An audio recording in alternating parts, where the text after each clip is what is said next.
Um, I'm Aaron Wilson, and I'll be co-hosting with Brian Kane, and we'll go ahead and jump right on in. So today we're going to be talking about and exploring the Tulsa Higher Ed Consortium. So if this is your first opportunity or your first connection with the Tulsa Higher Ed Consortium, welcome. We're really excited to have you. If this is just kind of a renewal or an opportunity to learn something you might not know about the consortium, we're also really excited to see you too. To go ahead and get started, we would love to know who's in the room with us. So if you don't mind in the chat, if you can just share your name, what organization or institution that you're from, and just one word to describe your hump day. So I would say Aaron Wilson, the consortium. I originally had semi-caffeinated, but maybe I might, Brian, what would I use to make fun of the tech issues? Not technologically competent. That's more than one word. Together. So we'd love to see just your name, what organization that you're from, and just a word that'll describe your hump day today.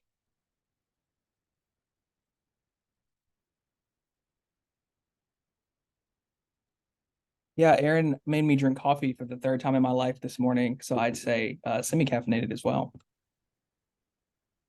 Hello, Gloria. Nice to hear from you.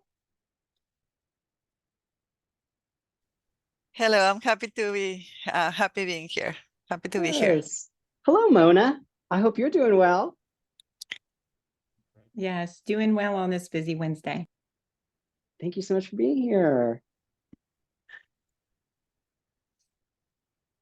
And again, if you have the opportunity, oops. If you could just share your name, your organization, and just one word that describe your hump day. Lachey, freezing in the office. Better than sweating in the office, I will say. Hello, Zachary.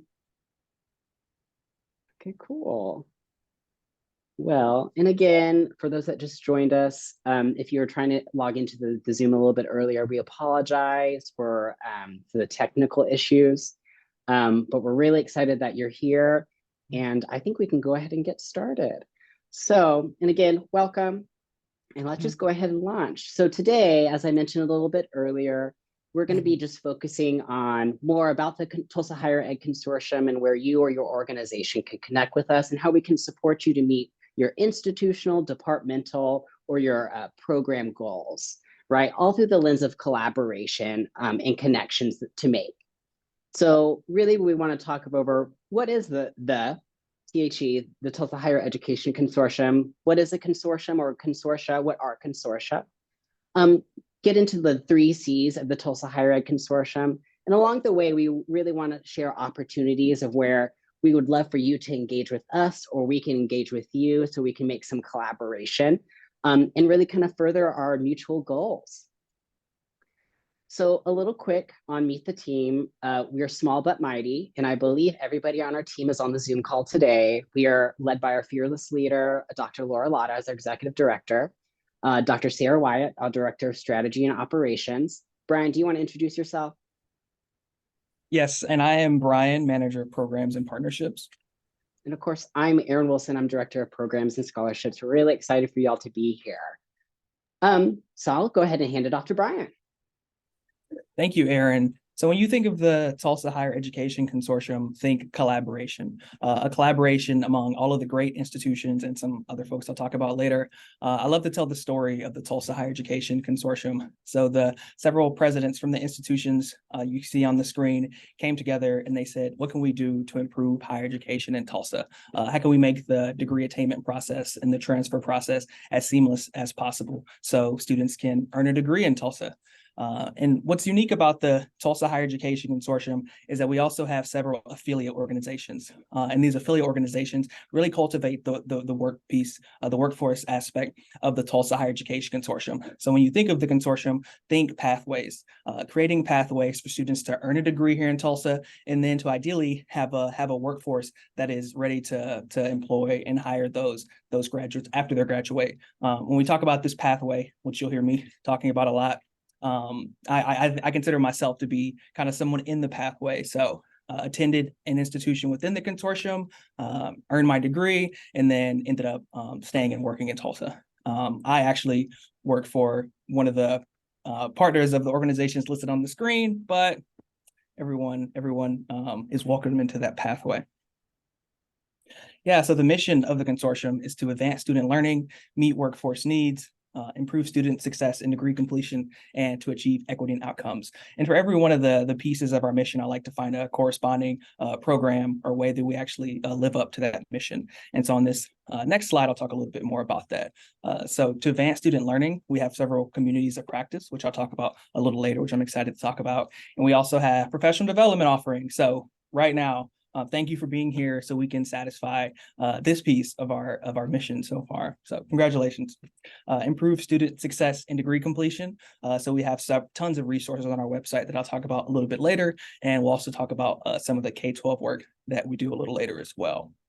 The next one is achieve equity and outcomes. So making sure that education is accessible to everyone in Tulsa, not students at one school or on a certain part of town, certain side of town, making sure that all students can participate, in their goals of earning a degree here in Tulsa. And finally, meeting workforce needs.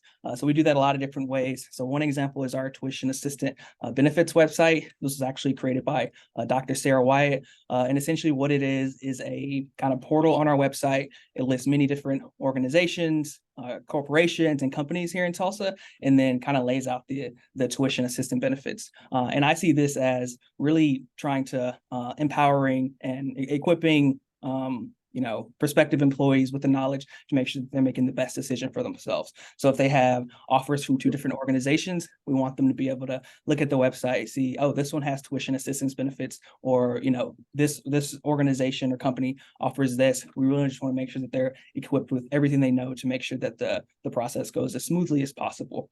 And for connections with internship opportunities, we do this in various ways, a lot with our partners. So making sure that we're helping them identify interns, and also sharing information on our social media, which goes a really long way.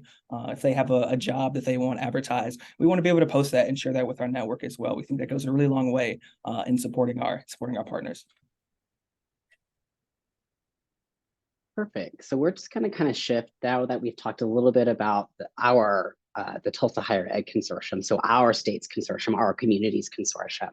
We kind of want to highlight a little bit of consortia across the nation and generally what they function on a day-to-day basis, or what their general goals are around.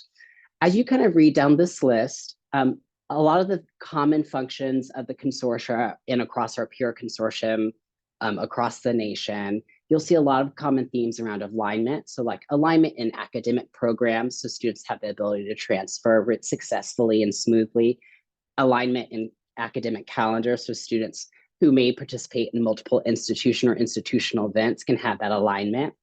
And you'll see a lot of opportunities, a lot of functions where colleges, universities, and other consortia are using joint ventures to share resources on resource-heavy programs. So really trying to create an opportunity for students to have the maximum amount of resources and the most strategic and economic way possible for the institutions. So some benefits of a consortium model.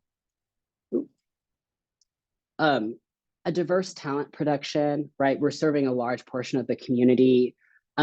Also sharing and speaking and collaborating around different trends and outcomes that we see in higher education so we can better plan for the future. Like I mentioned earlier, some cost-saving initiatives, right? If we're sharing resources to do joint programming, instead of having individual institutions pour the resources into unique and isolated programs, combining those programs bring opportunities to have a higher quality program at a lower cost for the students, right? Cross-institutional collaboration and innovation, right? We get to have the opportunity to bring these universities who in this space are not competing, because our mutual goal is having students complete their degrees in order to have employable outcomes.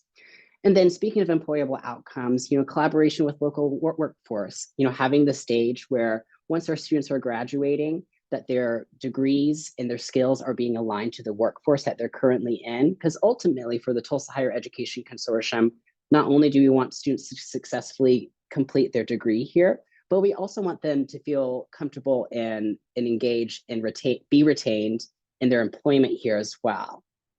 So really kind of the key strength of consortia is the collaboration of knowledge, resources, and services to increase joint outcomes for our institutions. So I'm going to go ahead and kick it back to Brian.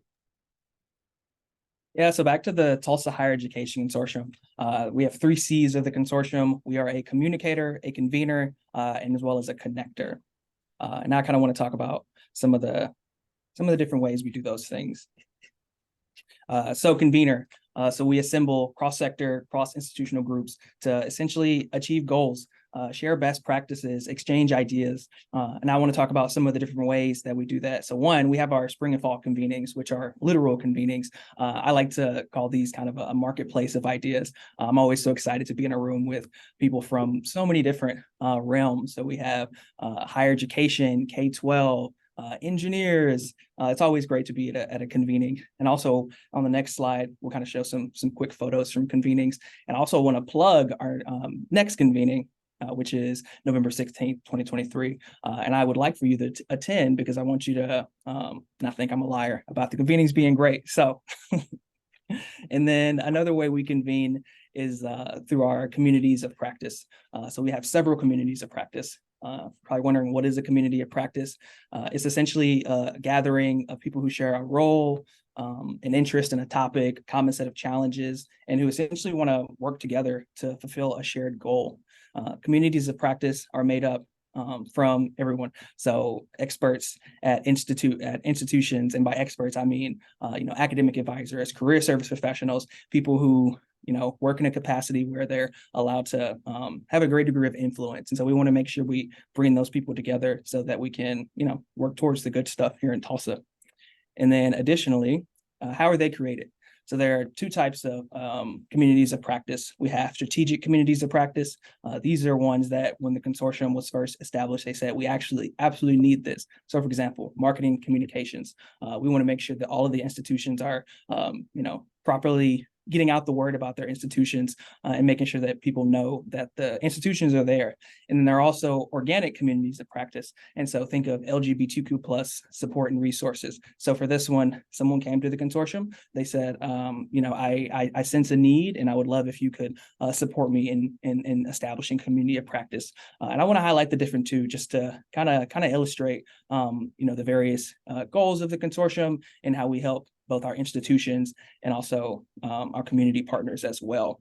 And I also want to highlight that we will have a student well-being community of practice coming soon. Just wanted to highlight that to really illustrate the idea that we're expanding and we want to have as big and as good an impact as possible. And here are some of the different communities of practice.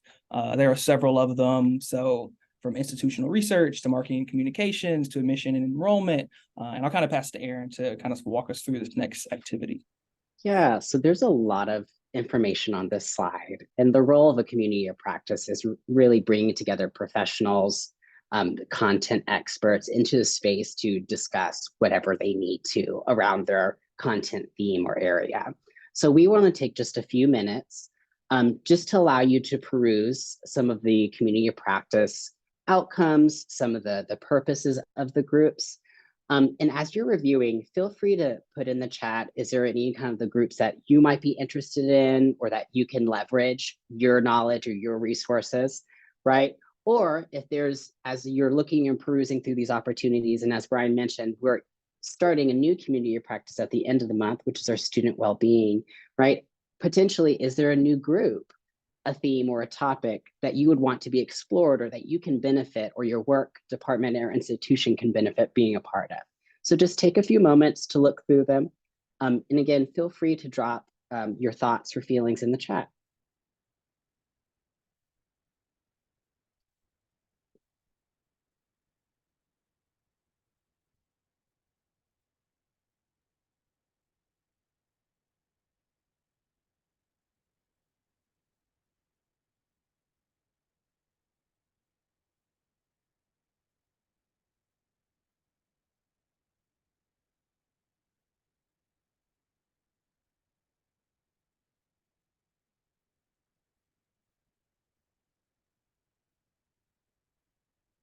And again, we're just taking this time to look through the different communities of practices that are currently offered through the Tulsa Higher Education Consortium. And if there's one that you're interested in particular, or you would be interested in creating one that would serve your students or your institution in a collaborative way, feel free to drop that information in the chat.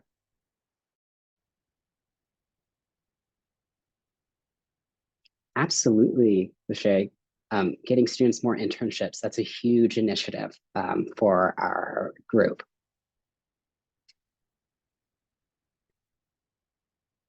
And we'd be happy to reach out to you and connect you with that group too. And that's where ask for feedback or engagement in the chat. Note that we will do our best to review after and connect you with communities of practice or any kind of the resources that you're interested in obtaining. So just take about another minute.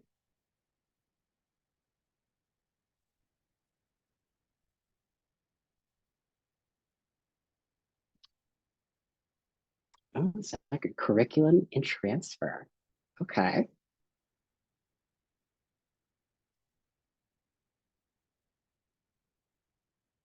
Oh, that's wonderful, Terry. We'd be happy to connect you with that group. Again, just taking about 15 to 20 more seconds. I know it's a lot of information all at once.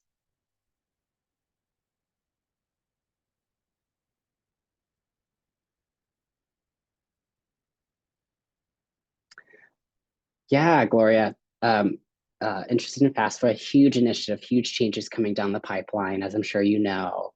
And Hispanic and Latinx students will be one of the largest demographic of student that we'll be serving the next few years. So that's a great suggestion.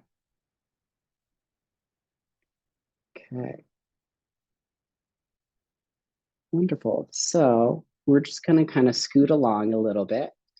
And again, right, throughout this presentation, we really want to bring opportunities to you to engage with us or ways that we can serve your institution or programs.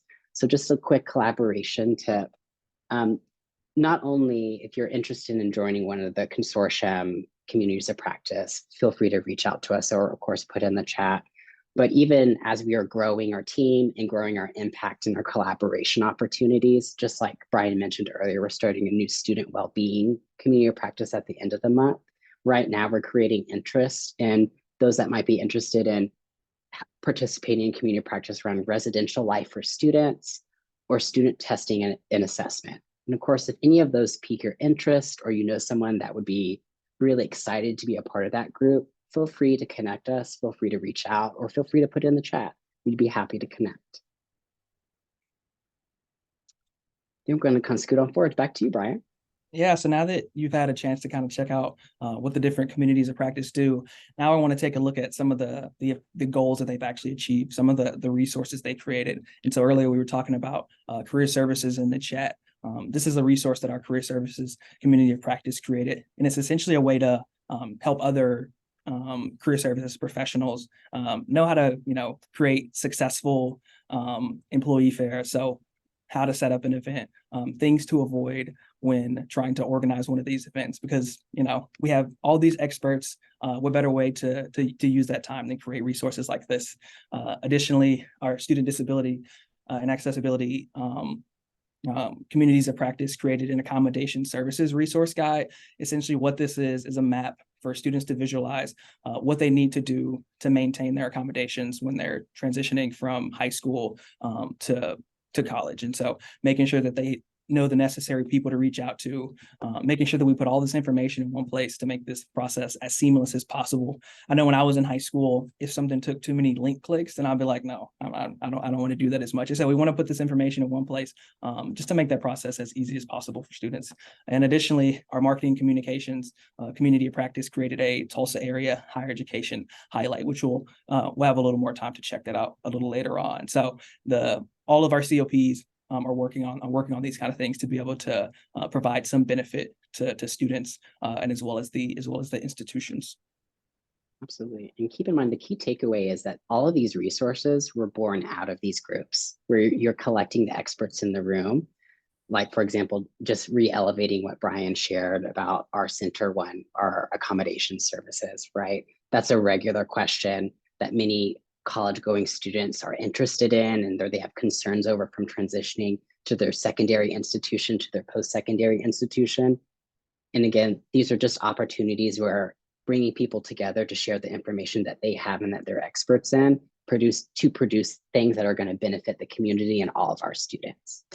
Yeah, and I want to highlight for the career services community of practice, that COP has career services folks from different institutions within the consortium, but it also has people who are, from organizations or from companies. And I think it's just amazing that career service folks are allowed to actually speak to the people who are potentially hiring the graduates from their institutions. And so making sure that, they have all the tips and tricks to be able to get an interview, things like that, I think is really an excellent example of collaboration.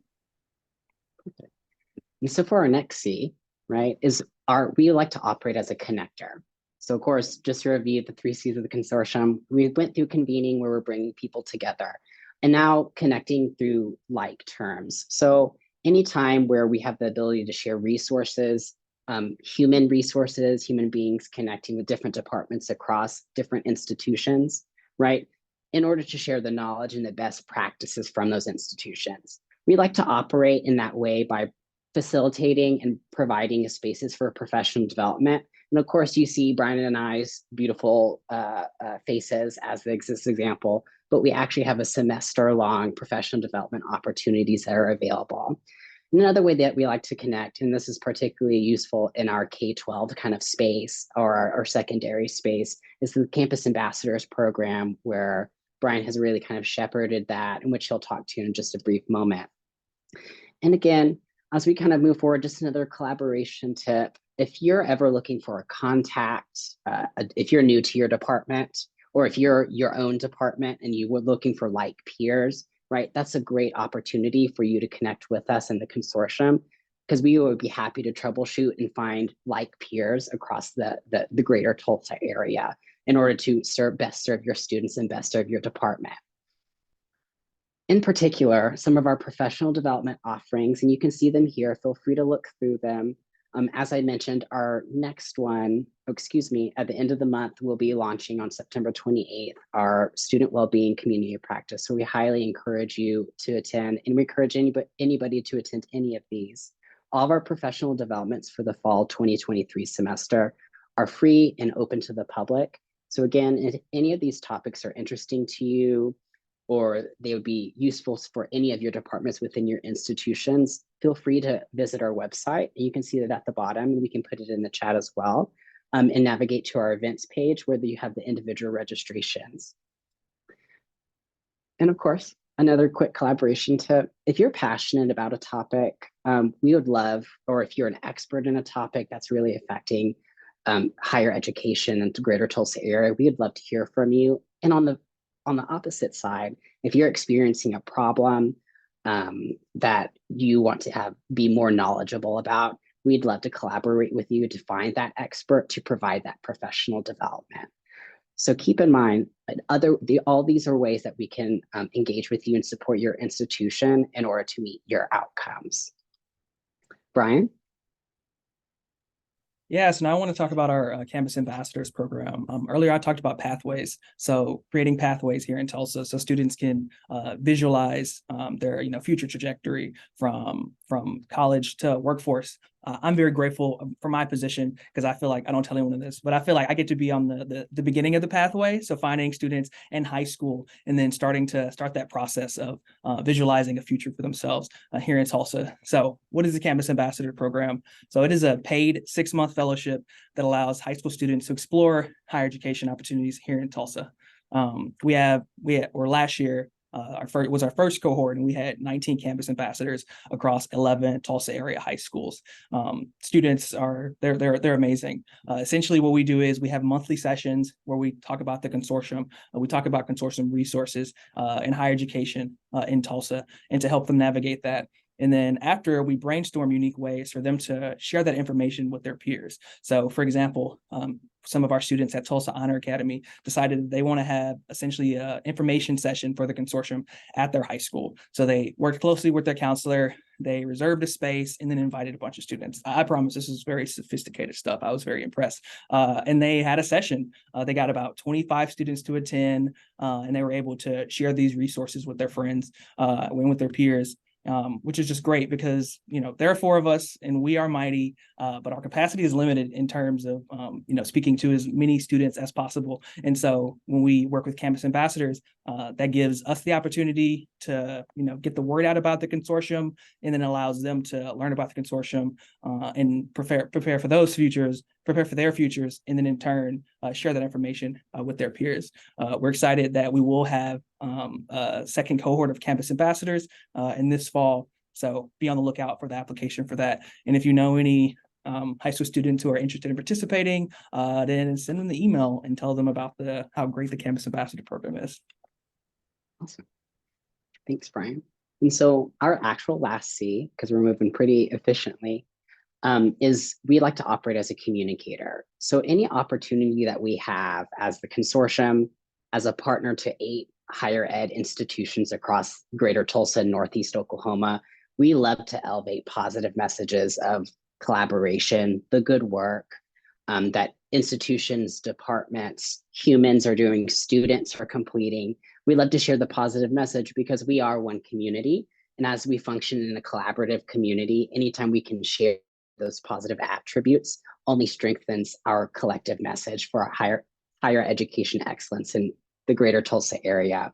And some of the ways that we love to share information, of course, we do have a monthly newsletter, and you're welcome to visit our website. If Sarah, you don't mind dropping in the link in our chat, you're welcome to enroll or sign up to receive our newsletter, which just gives a little highlights across higher ed institutions in the community.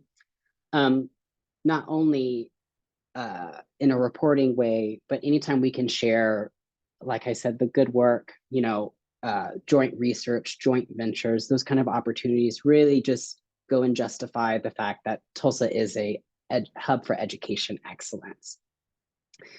And just a quick tip, another collaboration tip for those that are one of our partner institutions. If there's ever a message or a success or something positive to show and highlight about the higher education environment in Tulsa at your institution, or the wonderful success of your students, we would love to hear what you have to say, and we'd be happy to share on social media. We'd be happy to include it in our newsletter. And again, because we're here to partner with you and spread your message across our institutional partners and across the community partners that we serve as well.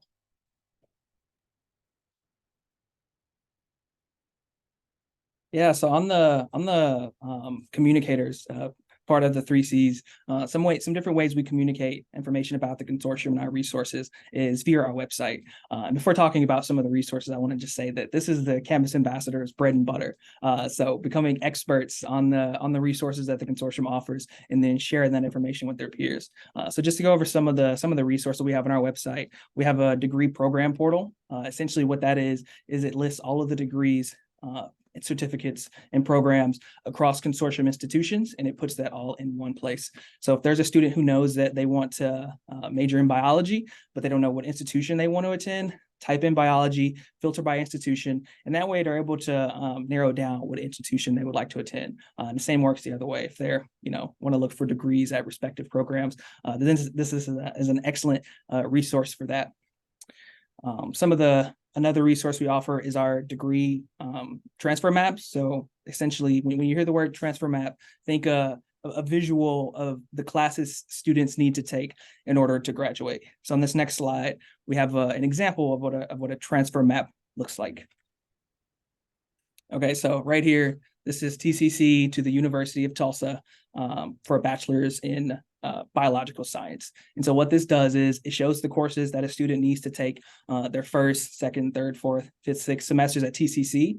So you break it down semester by semester, and then the second part of this page is cut off, but it shows them what classes they need to take after they would transfer to the University of Tulsa, which is just an excellent guide because, students, if they, have the intention to to transfer at some point to an institution from TCC to one of the other respective institutions, then they want to be able to visualize that. They don't want to be not knowing if certain classes will transfer. And so what this is a guarantee that if a student takes these classes, then they'll be able to, their classes will be taken when they get to their respective institutions. And I want to, and for our transfer maps, so in 2017, 2018, there were essentially 23 of these guarantees. So 23 degree pathways that students could take, and they know all the classes will transfer. This last year, 2021, 2022, they're now 139. So think of that as 139 degree programs. Just think of the flexibility that offers students in being able to take courses that they're interested in, or majors that they're interested in, knowing that those majors and degrees will transfer to other institutions is always great. So when I go and speak to high schoolers and I'm like, look, there are 139 degrees that 100% will transfer, is always very exciting for students to learn about and learn that they do have that option. Awesome. And as we are actually nearing the end of our professional development session, keeping in mind, we're really focusing on what ways can we support your institutions or your organizations. In what ways the Tulsa Higher Ed Consortium kind of operates in this space as a convener, connector, and a communicator. So if you have any questions, we're just going to take a few seconds or a few moments. If you have any questions, feel free to come off mute. Feel free to share it in the chat. Absolutely, Lishay, we'd be happy to share our contact information. We actually have it on the last slide, and we can email you as well, too. Also, I want to mention, we also have a scholarship portal on our website, which is essentially the same idea as the degree program portal, but this lists all of the scholarships or a lot of scholarships in Tulsa, the state level, local, national. So knowing that we have scholarships, that prompts a question. I just want to highlight that as well, that, when I speak to students, they're like, sure, I'll go to college. And then it'd be a disservice to not highlight for them the scholarships and how to pay for college. So it's always great to kind of bring those two pieces together so students can really visualize, future for themselves. Thank you for sharing, Brian. Are there any questions? Any more questions? For high school ambassadors, do they have to be seniors or can be at any grade, 11th or 12th grade? So the grades are from sophomore year to their senior year, so 10th to 12th. Oh, perfect. Okay, thank you. Thank you. Absolutely. Yeah, please And we reach can out. send you the flyer, Gloria, too. That would be super awesome. Thank you. So as we just move forward, this wouldn't be a professional development if there wasn't a check for understanding, right?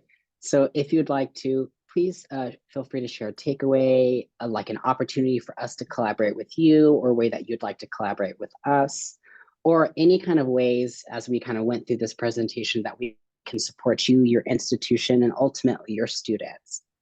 And so with that, that's the conclusion of our professional development. Thank you so much for joining us. Brian and I will be hanging out for a few moments and to answer any kind of last minute questions. And if you're looking for our contact information, I'll have all of that for each of our Tulsa Higher Education Consortium members on our next slide. So again, thank you so much. If there are any questions, feel free to share.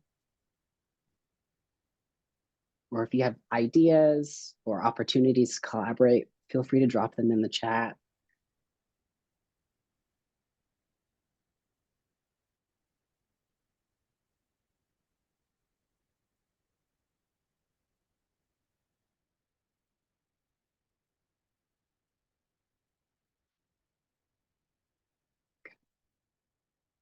Perfect. Well, thank you so much, everybody. We appreciate your time. We appreciate you're on your lunch break in the middle of your week. Have a wonderful rest of your week, and we hope to see you. Feel free to send us your questions or concerns or any kind of opportunities where we can support you or your institutions. Thank y'all so much.